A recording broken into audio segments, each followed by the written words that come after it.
Alexander. Oh, if it isn't Aaron Burr, sir. Why, yes, sir. I've come to ask you what sort of toppings you would like on your pizza. George Washington over there is getting hungry. Oh, I'm honored. We'll get 3 toppings. I've already chosen mine. Sausage, of course. Mr. Washington wants pepperoni. What would you like? You know what? I'm gonna go with pineapple.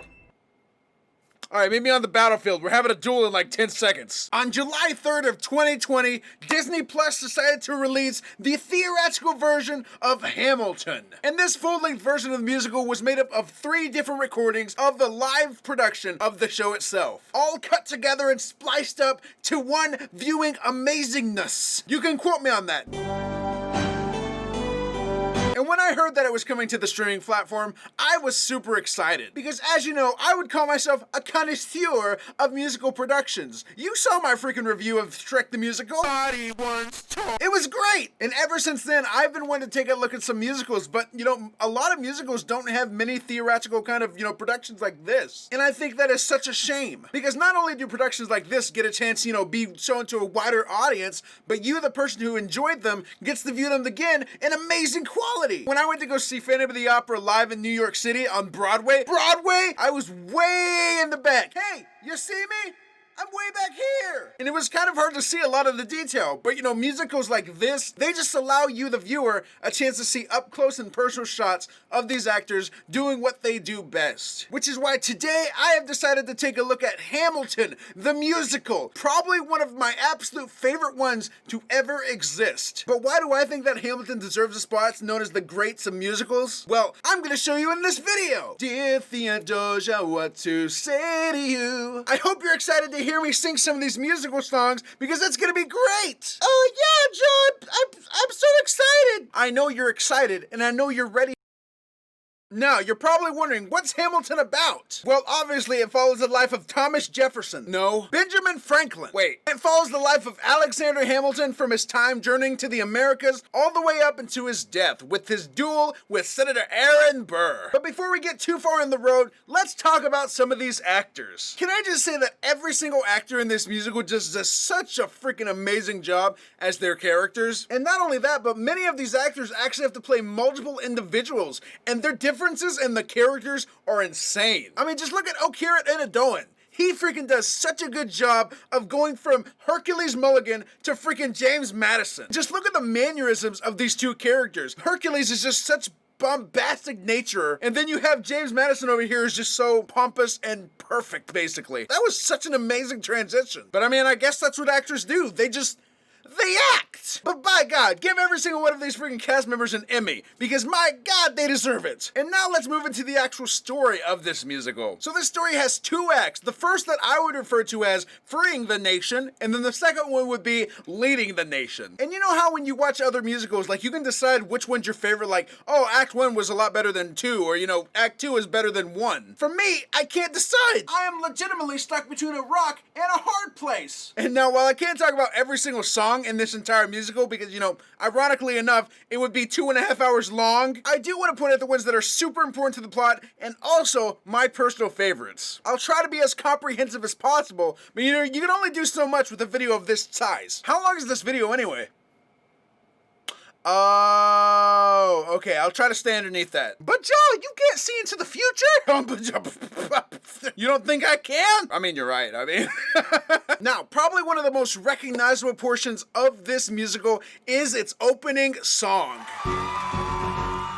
Alexander Hamilton! And from the very beginning, we're introduced to all of the characters that we're going to be following on this journey. From the underdog known as Alexander Hamilton, all the way up to one of the greatest leaders of all time, George Washington. This song just presents them all in a very elegant way. So just from this opening song, we are given the information that Alexander is a man that's fought hard to get where he is now. And just like the song itself says, there's a million things he hasn't done, but just you wait, you're gonna be shown them all in the course of 2.5 hours. 2.5 hours is a long time, Joe! Yes, but you're gonna be singing every single one of these songs the entire time. Now, one thing I've always found interesting about this musical is the fact that it shows all of its cards at the very beginning. You know which characters are gonna die, you know which characters are gonna end up killing the other, and it's like, it's wild. Sure, I know it's history, but most people going into this musical don't know the story of Alexander Hamilton. I guarantee you 95% of viewers did not know that he died by a duel, and even less knew that one of his friends, Aaron Burr, pulled the trigger. So how did these two go from being friends at the very beginning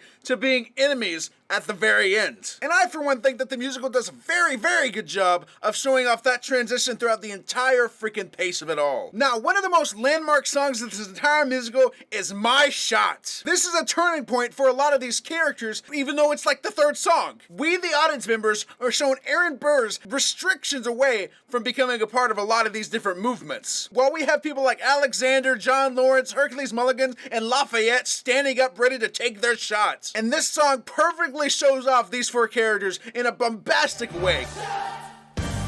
Don't be shocked when you hit your books, mention me. Also, it's important to know that it's kind of cool having to make this video because I can watch the whole musical again. This is honestly like my 10th time this week. I have a problem. So as the musical continues, we have already been introduced to the revolution side of things, and now we're about to be introduced to the relationship side of Alexander Hamilton's life. We meet the Schuyler sisters, Angelica, Eliza, and Peggy. In this department, we're shown the growing and budding relationship with Eliza that Alexander had, as well as the turmoil throughout it all. Alexander was a playboy. Martha Washington named her feral tomcat after Hamilton. That's true. And this side of the story has probably one of the most fascinating choreographed songs in this entire musical, and that is Satisfied. I really wish that I could play the song clips for you, but you know, this would happen to me. So I'm not gonna do that. But Satisfied is so interesting to me. So Satisfied is basically Angelica's way of saying to the audience, hey, I could have had Alexander for myself, but I chose not to pursue him, and instead, I let Eliza take him. And this is her way of saying that she will never be satisfied. She will never be satisfied. So one of the most interesting things about this song in particular is that the actors actually had to do the choreography of Helpless backwards and back and forth. It was like, what? There's a lot of comparisons out there that show the songs side by side and kind of how they connect together overall. It's mind-blowing. Whoever did the choreography for this musical in this particular song, masterpiece. But if you watch Angelica during Helpless, you can see a lot of the key moments in Satisfied in that song itself. It's mind-blowing. It's freaking amazing. So that's basically all of the information I'm going to take a look at for the Act 1 piece of the relationship side of things for Alexander. Now, let's go to one of the more interesting aspects of it, the revolution. After King George sends a message to the colony saying, hey, I still own you, and he sends a ton of troops over their way, the revolution is starting. So as the revolution begins, we're introduced to probably the greatest leader of all time, George Washington. And he is so cool. No joke, but he has such leadership qualities that I would probably follow this George Washington to hell and back. Reporting for duty, sir. But after fighting and trying their best to keep the freaking army at bay, George Washington realizes that he needs a right-hand man because he needs assistance. So he calls Hamilton to his office and says, hey, I want you to be here with me, and I want you to assist me in this battle. And of course, Hamilton says he is not throwing away his shot, and he accepts it right away. Because not only has Hamilton showed that he's skilled with a quill, but that he's also very tactical in the way that he thinks. Let's steal their cannons! But from this moment on, Washington has Hamilton by his side throughout the entire musical. Also, I just want to say that Right Hand Man probably has one of the greatest ending hits and freaking poses of the entire musical. I mean, look at that! Masterpiece! I don't know if you can tell, but I really like this musical. I've watched it 10 times this week.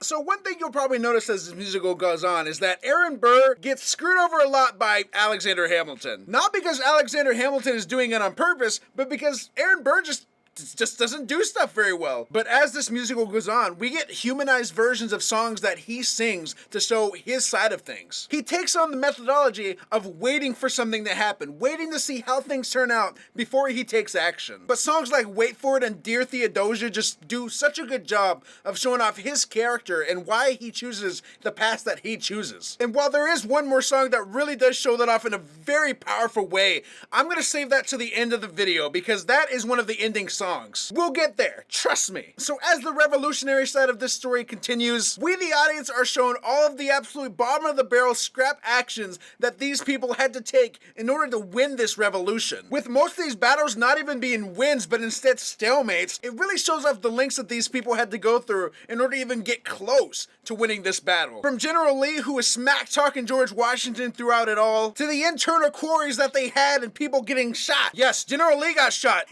Good. And throughout this all, Alexander really wants his own battalion to command to go out there onto the battlefield and die for this revolution. But Washington continuously tells him no because we need him alive. And eventually Alex just becomes so reckless that Washington has to send him back home because unknowns to Hamilton, his wife Eliza is pregnant. Wow, there's gonna be a baby Hamilton in this world. I'm not excited about getting to the second act of this musical. But now we're nearing the end of the revolution because we are at the Battle of Yorktown. Probably one of the most intense songs of this entire musical. Hey, this is Editing Jawunleashed. I gotta bring up that Alexander was actually brought back to the revolution because Lafayette convinced Washington that he needs Alexander by his side. I don't know why I didn't mention that in the actual cut of the video, but you know what I gotta say about that? But Jaw, why'd you have to leave that part out? Alright, back to the video. And each one of these amazing revolutionary characters gets a moment to shine in this song itself. You got Lafayette over here with this freaking sick section that he just freaking destroys in such an amazing way. I mean that positively, by the way. He destroys it, and it's beautiful. David, freaking amazing job as Lafayette. I gotta say, you sing it and freaking destroy it so well. And you got Hercules Mulligan over here being a spy on the inside for the revolution, and John Lawrence in North Carolina trying to free some slaves. All of these characters just doing an amazing job and showing off their battle readiness in this song. And at the end of it, with some deliberations, they are finally free. We won! We won! Gosh, if you're not convinced by now to go watch the musical, what's wrong with you? Alright, you know what? I'm gonna play you a short little clip, as small as possible that I can without getting demonetized, and I'll show you how great this song is. 3, 2, 1. Oh God, wasn't that amazing? Wasn't that just beautiful? Mwah. Go listen to the song. Go watch this musical. What are you still doing? Watch this musical if you haven't already. I'm gonna watch it an 11th time after this. So after the revolution, Alexander Hamilton and Aaron Burr both become lawyers. And it's time for the politics to begin. Oh God, politics. Right here. Oh God, politics! And after George Washington is chosen to lead the nation, Alexander Hamilton is asked if he wants to become a part of it as well. And of course, he does not want to throw away his shot, and boom! That's the end of Act 1. And that was a wild first act. That was amazing. So much happened. I don't think I touched on like 50% of it. But now you have an intermission. 60 seconds to go take care of the bathroom break. Wait. Hold on. I gotta go. No, wait! I'm not ready! So as Act 2 begins, we're let known that this is going to be a very political act. Starting in 1789. But hey, maybe Alexander Hamilton will have a very smooth path of politics. Who knows? No one could possibly ruin that. Thomas Jefferson coming home from France. So while the revolution was going on, Thomas Jefferson was in France being the ambassador. And boy, does he have some freaking bones to pick with this politician. Fun fact, he's one of the reasons why we have a two-party system. Right here. Here's Case. So good! Also, by the way, this is where the characters swap, so we don't see Lafayette, Hercules Mulligan, or John Lawrence ever again. Instead, we got Thomas Jefferson, James Madison, and also Philip Hamilton. He's Alexander's son. And we're shown very early on through a cabinet meeting that this is gonna be a wild ride for Hamilton, because things aren't gonna go his way, and he's gonna have to fight for them. With Thomas Jefferson, James Madison, and other politicians thinking that Hamilton's ideals are very radical, it's gonna be a tough fight. And it comes to a point where Hamilton just has to admit, hey, I'm gonna have to talk to these people and say, freaking work with me here. But we'll get to that in a second. Right now, we're going back to the turmoil in Alexander's relationships. Because when Eliza goes up to her father's for the summer, Alexander cheats on her. Don't cheat on your spouse, people! Because after he cheats, he gets blackmailed into paying this man to see his wife. But why did he get blackmailed? Because the husband finds out and he decides to send him a letter letting him know that that's his wife. He decided to... Yeah, he knows. And that just leads into a whole lot of trouble with him that he's gonna have to deal with later on. Relationships in the 1780s were weird! In the end, Alexander decides to keep paying him to see his wife, and that's setting up a lot of trouble for later on. And we'll get to that once we get there. And now comes one of the most talked about songs in the entire musical. The room where it happened, the room where it happened, the room where it happened. And I gotta say, this is one of my favorites. It's good. It's really good. Not only does it forward the story in a very interesting way, but it's just a sick song. It's good. And you know, the genius of the song is that no one really knows what happened in the room. No one knows. So what did Lin-Manuel decide to do? He wrote a song that he didn't know what happened. And he used it to push these characters forward in a very good way.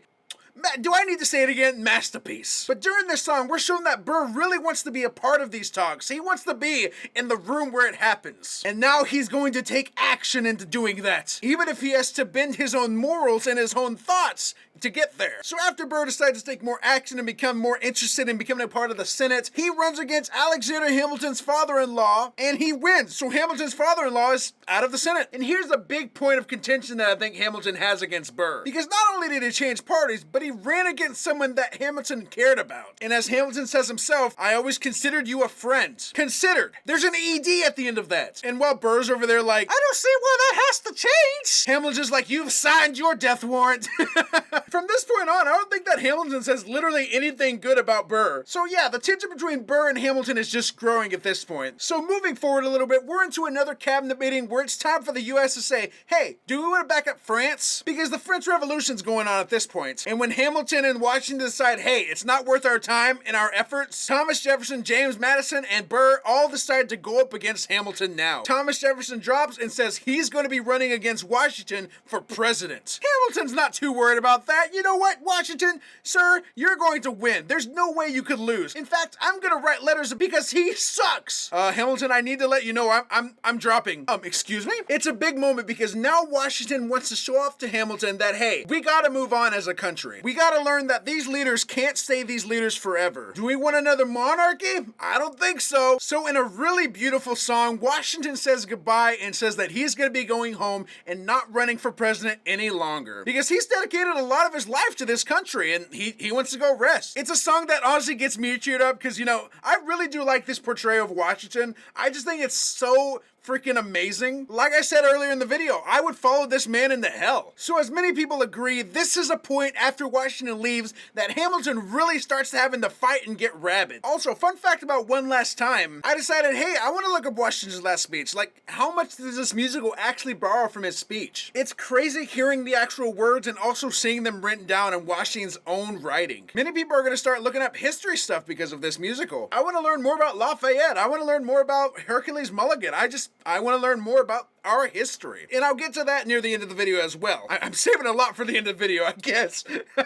So after Washington's gone and John Adams takes command, Jefferson, Madison, and Burr all decide to go to Hamilton with what they had discovered about his receipts. And while those three thinks he's been embezzling all of the funds from the US Secretary's freaking treasury, Hamilton knows that this is where his secret might get exposed. So he calls their bluff and says, hey, if I can prove that I wasn't embezzling funds, will you promise not to tell anyone? And after letting these three know that it was Reynolds' wife that he decided to fuck, they promised not to tell anyone. Except for Burr. Burr is very consciously stepping away from this and says, maybe I will, maybe I won't. With this being some serious dirt on Hamilton, Burr knows that he has a freaking way of shooting Hamilton down if he needs to. Also, pun completely intended. It's so sad. Now, Hamilton has a big choice to make at this point. Is he going to let Burr possibly hold this on him later on? Or is he going to come out in front of it and actively admit that he did wrong? So Hamilton does what is the most difficult thing to do. He admits that he did wrong. Not just privately, but publicly. He publishes the Reynolds pamphlet, which is basically his tell-all of the entire situation. And my God, every single person that he's ever come in contact with read this pamphlet and realized what he had done. And the reason why he did this was to protect his own legacy and get in front of the truth. And yes, it definitely hurts Eliza. The song Burn is... oh my God, it's so emotional. You can feel the pain in her voice and it's absolutely sad. You know that their relationship was never the same after that. So after all is revealed, Alexander is in quite a pickle. You see this? This is Hamilton. He turned himself into a pickle, Morty. Now, the next portion of the section is Philip's time to shine. Because after someone smack talks Alexander, Philip decides to go to the man himself and say, hey, Do you want a duel? I'm gonna defend my father's honor. And after the man accepts, Alexander decides to give his son his own pistols and says, hey, when the time comes, fire your pistol into the air. You do not want to take this man's life. Trust me, I've done it myself and you do not want to do this. But unfortunately, the man that Philip decides to challenge is not a man of honor and decides to pull that trigger on Philip. And then comes the saddest portion of the musical, the staying alive reprise and going through the unimaginable. If you're not crying when Philip is dying and Alexander Hamilton's there crying next to Eliza, you have no heart. Like seriously, when I heard the unimaginable for the first time, I cried, okay? I'll admit it. And after this really sad section, we're back into the final political portion of this musical. Because now it's Aaron Burr versus Thomas Jefferson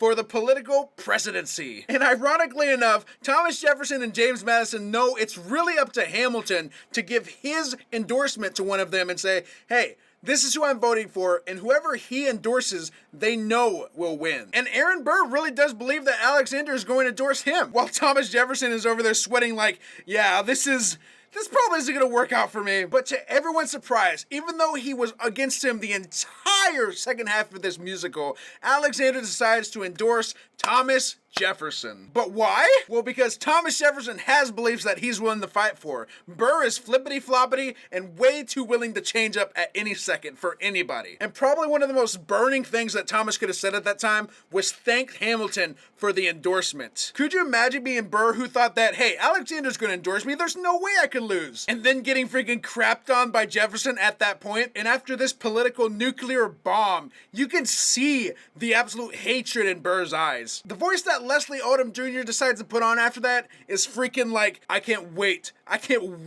to shoot Hamilton. And so we're nearing the end because now Burr has challenged Hamilton to a duel because of all the stuff that he had said. Honestly, one of my favorite lines of this portion is whenever Hamilton says, hey, you're gonna need to be more specific. I've been talking crap about you for so long. 30 years of disagreements. Point out the one time that I did it. Oh my God, that itself is a freaking amazing burn by Hamilton. Let's be honest. Now comes the moment we've all been waiting for, the moment that was said at the very beginning of the musical that Aaron Burr was going to be killing Alexander Hamilton. The duel that ends the musical is here, and it's so freaking intense. So as we get to this duel, we hear most of it from Burr's perspective, him going through each of these things that we as the audience need to know about this duel. And the count begins. 1, 2, 3, 4, 5, 6, 7, 8, 9. Number 10. And just after the final shot is made, we hear Alexander Hamilton's final monologue, talking about his legacy and wondering if this is going to be what he's going to be remembered for, if everything that he did is going to matter, and whether or not he's thrown away his shot. But we as the audience that know he did not throw away his shot, and that he is leaving a legacy behind to remember. And then he raises a glass to freedom. And even though we knew it was coming, we knew that it was going to happen, the impact of that shot is so intense to us, the audience members. Because I don't know about you, but I really did grow to absolutely love Hamilton during this all. Sure, he's made his mistakes, but this man fought really hard and did not leave anything behind. But man, even though we've seen Burr grow as this sort of villain and sort of this very human villain at that, I honestly felt really bad for him. I mean, he just didn't do things right. And while Hamilton was the one who died first, as he says in the musical, he's the one who paid for it. Because now we all know him as the villain of this story. He's the one who killed Hamilton. Hamilton had so much more time that he could have spent here and so much time left fighting. But it was cut off by Burr, who didn't realize his mistakes until it was too late. And now comes the closing song of the musical. Who lives, who dies, who tells your story. And by God, I love this song too. Because we go through a lot of instances with Jefferson, with Madison, with Washington, with Eliza, of people who told their stories and left their mark on our history. And it's such a beautiful way to end this story because we're told that, hey, these people's stories are getting remembered, so let's remember Alexander Hamilton and all of the stuff that he did and all the stuff that his wife did to make sure that these stories were not forgotten. And with the final gasp from Eliza, the story is over. My God, that was such freaking amazing. Literally no jokes here. Standing ovation for this musical. It deserves all of the praise. It's amazing. Lin-Manuel spent 7 years writing this screenplay, and that is insanity to me. But Look at this. This is a masterpiece. This was well worth it. And as a huge fan of musicals, I know that this is one of the best musicals out there and one of the best musicals created. Look at those people bowing. So amazing. That cast is so good. So good. But oh my God, that is Hamilton, everyone. That is the entire story. Basically, I had to skip over some parts, obviously. But you know, that is mostly the story of Hamilton. And genuinely, I love this musical so much. All the musical songs, all of the story, just everything is so amazing. I saved pretty much the entirety of the musical's soundtrack on my Spotify, so I listen to this sometimes when I'm going down the road. Alexander Hamilton, Alexander Hamilton, and I love it. But yes, overall, I just want to say that Alexander Hamilton is probably one of the most impactful musicals of this generation. Because as I mentioned over the course of this video, I genuinely went and looked up history because I was interested in it after watching this musical. This musical is going to get a lot of people interested in just history overall. Not many people knew about George Washington's last letter. Not many people knew about the people who helped fight the American Revolution. It's so fascinating. It's so good. And that's such a good way to get people interested in it as well. It's so good. I think it's probably my favorite musical of all time. That is saying something because it passed Shrek. And if I had to describe this musical in one word, it would be masterpiece. But yeah, if you have not seen Hamilton, I highly recommend getting Disney Plus and checking it out for yourself because it is so good. Listen to the songs, put them on your Spotify playlist, go down the road singing them. That's an order from your commander. All right, everyone, thank you so much for watching. I hope you enjoyed this video. I hope it was entertaining to go through and just figure out why Hamilton is so great. And if you liked it, hit that like button and hit that subscribe button and be on the lookout for some more videos in the future. Be sure to hit that little Y button to check out my merch store, and if you want one, go order it today. But yes, thank you all again. Hope you enjoyed it. See you on the next video, and you stay awesome.